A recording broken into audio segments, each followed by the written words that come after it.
as much as it would feel like for my wife.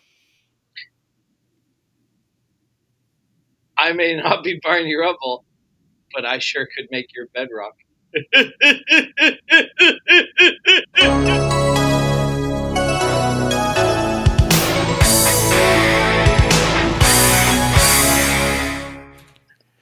And welcome back to the Retro Review. I am your host, the Bearded Geek. Joining me as always is Mikey the Freak. What's up? And Steve, who Barney looks Rubble. extremely tired.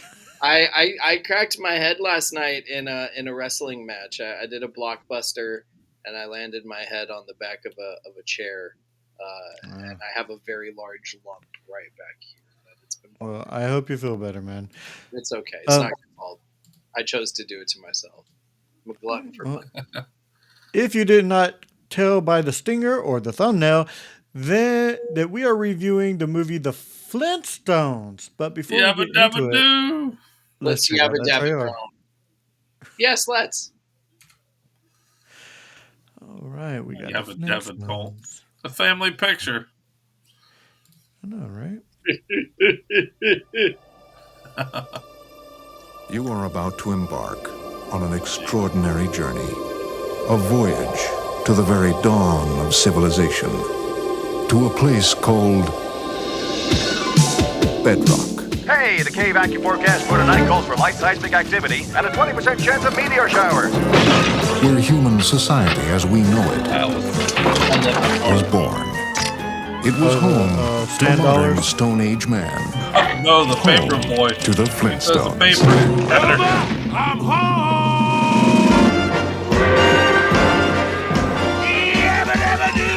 From Universal Pictures and Amblin Entertainment.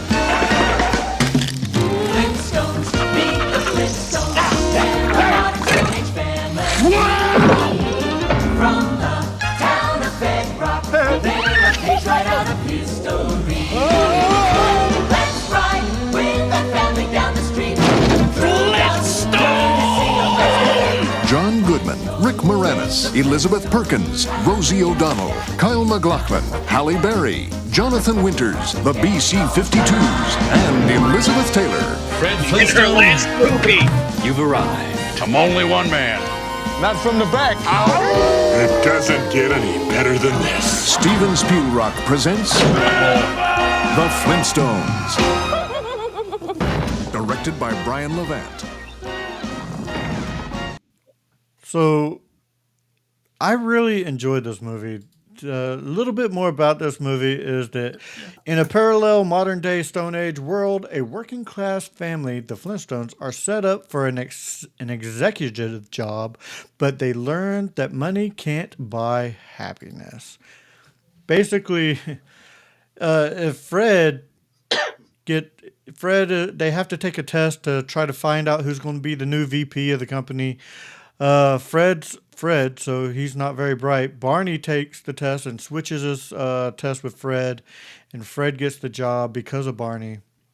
And Fred's just dumb. He's like the fall guy for this diabolical plan of this guy who's going to strip the company, make it into all automated type stuff, and it's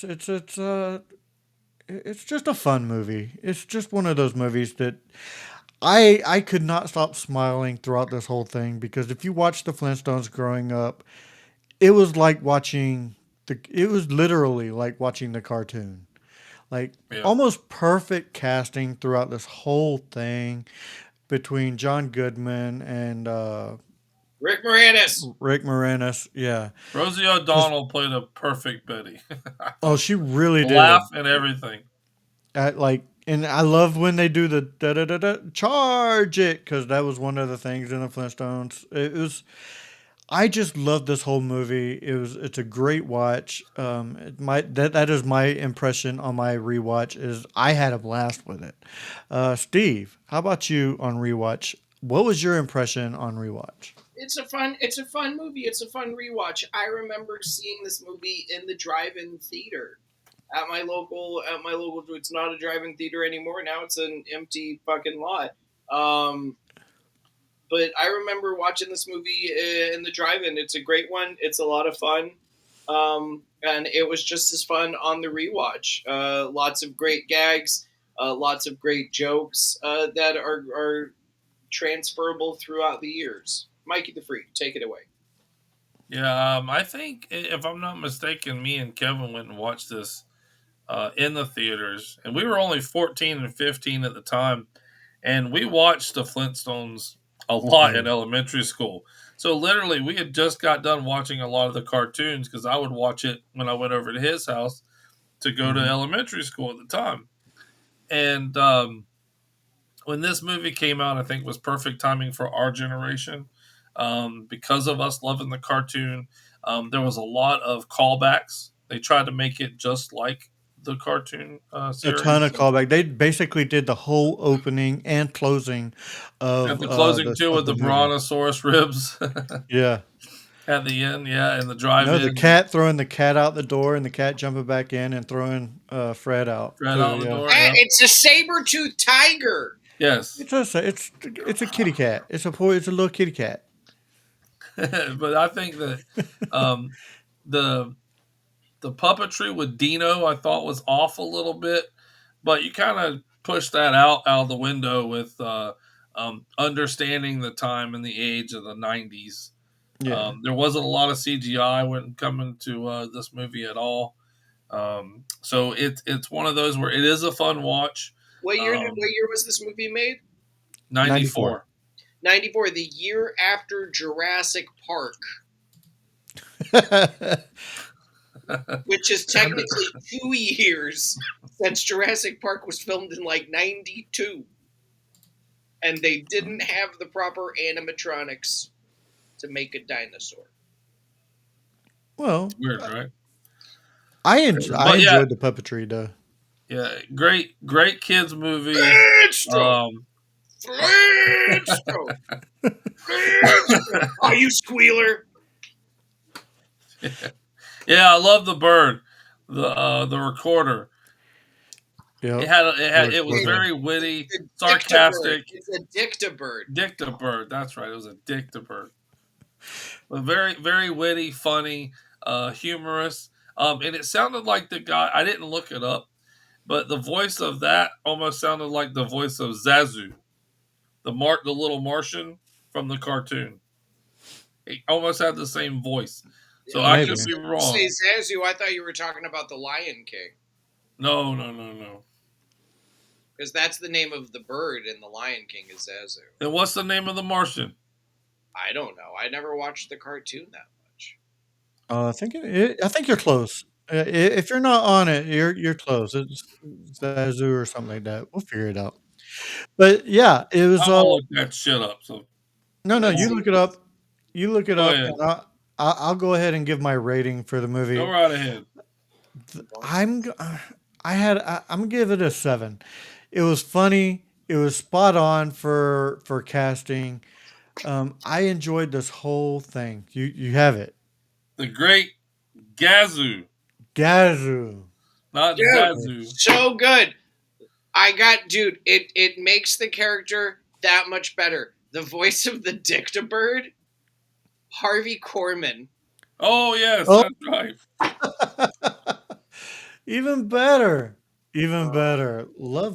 This movie's just Love fun. Harvey Korman. It's a great watch, especially if you grew up watching the Flintstones. A perfect 7 score for me. Steve, how would you rate it? Wow, both Pebbles and Bam Bam were twins. I could make some really bad jokes about that. It's a great flick, man. This is like an 8. It's like a solid, like, I'll give it an 8.5. I love it that much. No, it's a fun one. I want to say it's Elizabeth Taylor's last movie, Pretty close, It's yeah. possible. and fun facts. Not to take away from your fun facts, but only because I heard the story from the man himself. But Irwin Keyes is the only actor to appear in both The Flintstones and Flintstones Viva Rock Vegas. Oh, okay. So Okay. take that to the bank. and Richard Like, Mole's also in it. So it's yeah, Yeah, 8.5. I did enjoy seeing Richard Mole in there. that was Uh, yeah. I forgot he was in that. That was good. Yeah, Mikey, the only thing they didn't have was him just going, okay, okay. ooh. Mikey the Freak, what would you rate it? And before my rating, a fun fact: Harvey Korman did do the voice for the Great Gazoo in the original Flintstones. Well, there Ooh. you go. Okay. There you go. See, perfect. Okay. Okay. Okay. May he rest in peace. I'm giving it a solid 8. Ooh. I love the Flintstones as a cartoon, and I was a young teenager when the movie came out, so I loved the movie when it came out. It's not very hard to watch now, Mm-mm. just because they have some funny anecdotes, and of course, the cast of characters and the actors. It was a great cast. I think it was well casted with Ooh. John Goodman, Rick Moranis, Elizabeth Almost Perkins. perfect. Yeah, yeah. Like I said, Rosie O'Donnell did a great Betty with her laugh. Yes, But a solid 8 for everything: casting, storytelling, and relation from the cartoon. I Absolutely. agree. And it's hard for a lot of times for some of the live action stuff to be as well put together as the cartoon, but this one does a good job of Exactly. it. Yeah. I do have some fun facts. Danny DeVito was Steven Spielberg's first choice to play the part of Barney Rubble. That would have been a horrible decision. I Very agree. terrible decision. Since the entire cast performed barefoot, glassware was banned from the set to prevent injuries. Smart. That's lame. Mel Blanc receives a credit for the voice of Dino 5 years after his death. The dialogue is taken directly from the Flintstones from the 1960s. Mhm. Yeah, he did the voices back then. So that is some of my fun facts. Steve, what do we have for some soundtrack for the Flintstones? Oh man, that is a really good question. Viva Rock Vegas. I Wrong know movie. that no, that's the second movie. You're just giving me time to look it up online, and I appreciate that. Yeah, Um, Viva Rock Vegas was a weird sequel when it came out. Not as yeah, well done. I didn't and really with like the that sequel. you had the biggest name in that one being Stephen Baldwin. Yeah.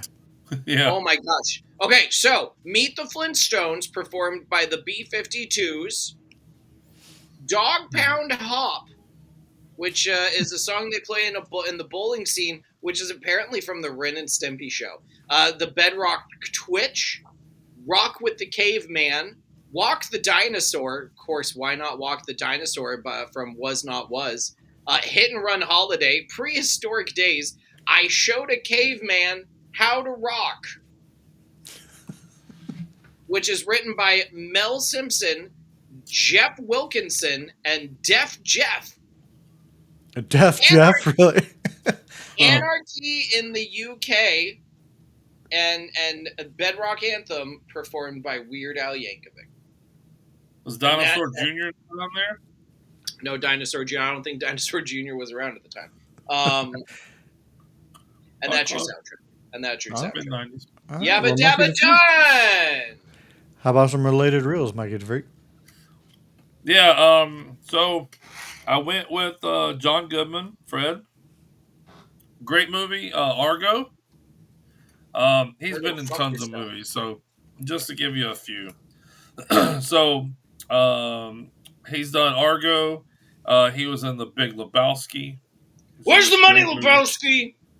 Lebowski? And he was just in a recent show called The Righteous Gemstones on HBO, which I thought was a great show. I watched it religiously.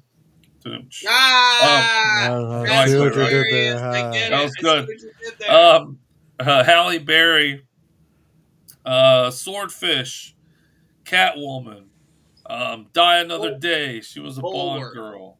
Bullworth. Boy. And then I went with Rick Moranis. Of course, Honey, I Shrunk the Kids, My Blue Heaven, and our favorite, Spaceballs. I That's knew it. it. I'm surrounded by assholes. Got it. Yes. Keep firing, assholes. He's my cousin, sir.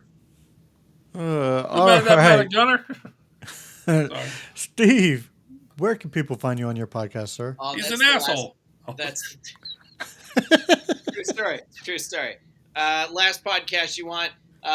We talk about movies, music, pop culture, TV shows, video games, assholes. We don't talk about assholes. Tip the veal, try the That's a staff. different podcast. Thank you all for coming, and if you didn't, better luck next time. That's the last asshole you'd want. Ooh. Ooh. No. Nay. Make sure you check out the sister channel of Back to the Retro Review, which is the Mod Squad Network, where we have a movie show, a horror show, a gamer show, and we go live every Saturday night with a giveaway. If you like And what you you might see not here, be surrounded by assholes. no, there's assholes there too. If you like what you see here, make sure you do all the That's YouTuber what's things. Give us a good old thumb in. Hit Thumb that in. like, subscribe, leave a comment, share. Please do all that. And all right. Well, as we come That to a was my close. impersonation of Cher. Oh, okay.